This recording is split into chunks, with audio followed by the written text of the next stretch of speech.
Hi and welcome to Gamers Web 3D Print. I'm going to have another look at my Marvel Crisis Protocol miniatures proxies, and this is my second video. The link for my first video is down below. Okay, so this is, as you can tell, Silver Surfer. This, like quite a few of the other prints on this list, was a 3D statue that I just shrank down to fit on my build plate, and this printed out really well. I was very pleased with it. I didn't think that the surfboard would turn out very well, but it did, and all I did was then get a flying base from a Gates of Antares kit that I had lying around, and I used one on the Iron Man. My next kit here is Sandman, which again is a statue, and this thing is huge.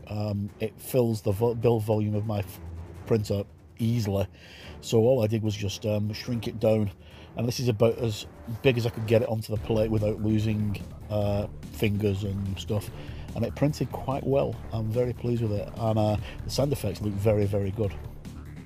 It's just my poor paint job, but as I keep on saying, you know, I'm using it as a crutch. I've got bad eyesight, and it's true, I do have bad eyesight. So everything here is a learning curve and a learning process for me, and I'm enjoying doing it. This is it was a good print. I enjoyed doing this one. The supports were a lot though. There was lots and lots of supports, and it took ages to print because it's a one solid piece. This was one of the biggest things I'd done. Okay, so this one I'm fairly pleased with, but not 100% pleased with. This is a print that came off Thingiverse of Scott Summers, also known as Cyclops, in his 1990s cartoon from X-Men Adventures outfit, which you can tell with the stupid thing that he's got on his head. Now there's a cold version of this, and this version as well. Then here we have Over the Duck. This is a three-part miniature. You've got the head with the hat, the body, and the legs, and it all goes together. And I can't remember the name of the YouTuber who prints this, but he does quite a lot of 3D prints for Marvel Crisis Protocol, and I'll put a link to his website and YouTube channel in the description if I can find them. He also does rules for them.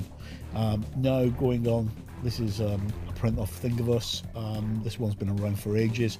I tried printing this with my first printer, and it didn't work very well because it was a PLA printer rather than an FDM. This is I wanted him to look a little bit more dynamic than the one that Atomic Mass Games have actually brought out, and I did this probably about a month before they did the reveal of their Ant-Man, and he's the same figure printed at the same time as Giant Man. This stands quite large. It's about 4.5 inches, 5 inches tall, and as you can see, he's standing on a Coca-Cola vending machine, to give you a bit of scale of how tall the actual model is. It's that big that I can't actually get it into the camera lens when I took the video. I have to forgive the wobbliness on the video as well. My tripod's not working correctly. I'm going to have to pull it apart and find out what's wrong with it. Okay, so another free print on Thingiverse. This is Raccoon. As I put in the description of the last video, if you're looking for STL files, best place for you to go is yeggi.com, YEGGI.com, and you just type in the parameters of what you want to look for, and then it goes through all the algorithms on the search site, on the websites, and looks for those STL files. You'll get a bunch of crap, but you'll also get some very good hits. And this is one that I'm not pleased with at all, but I put it in because I needed to have it. This is my Matt Murdock Daredevil. Printed several of these out because this was a free file at the same time as I got the Rocket Raccoon on Thingiverse, and the paint job isn't pretty good for a start off, but that said, the actual miniature itself doesn't look very good. There's not very much definition in the muscle tone, and his back looks completely flat. So I printed this guy several times, but as you can see here, I've also done a red version of him, and I painted this in his traditional costume, whereas the yellow and black is going back to the Frank Miller days, which I kind of like. That's when I kind of liked reading Daredevil. So things like Man Without Fear and stuff like that, and Sins of the Family. I think it's Sins of the Family. That might be Batman. I don't know. I'm an old man. I forget things. Okay, so I've gone a side by side so you can see what they both look like.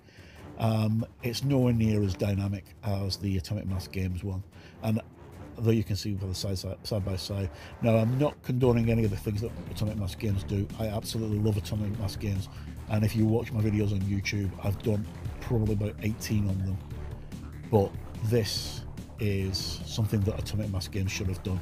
This is absolutely fantastic. This is a free Frank Castle file that I really love. This is one of my favourite things that I've printed so far as a 3D printer, and it looks like the Punisher perfectly, and I think it's much better than the Atomic Mass Games one. Well, we're coming towards the end of the video now, so I want to thank you for tuning in. I've got more videos coming up soon on Gamers Web 3D printing. Please drop a like if you can, and subscribe, and also check out the printers and YouTubers in the links who are inspiring me, because these guys do some awesome content. So once again, thanks for tuning in. My name's Mark, and I'll hopefully see you again soon. No matter where you are in the world, take care.